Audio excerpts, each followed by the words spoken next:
Hey everyone, if Pixlr is loading very slowly, taking forever to open projects, or the editor feels unresponsive, don't worry.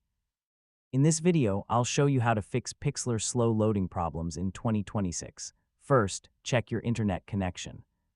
Since Pixlr is a browser-based editor, a slow or unstable connection can affect loading times, image uploads, and AI-powered features.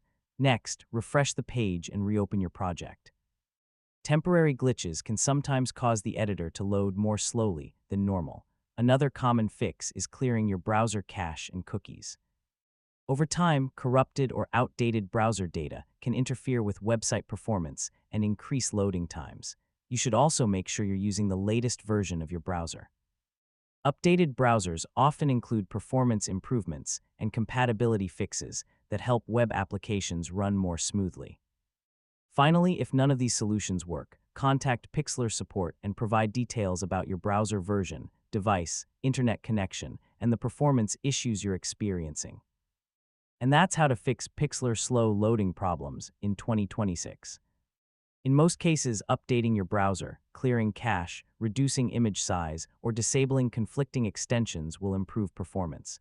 Thanks for watching, and I'll see you in the next tutorial.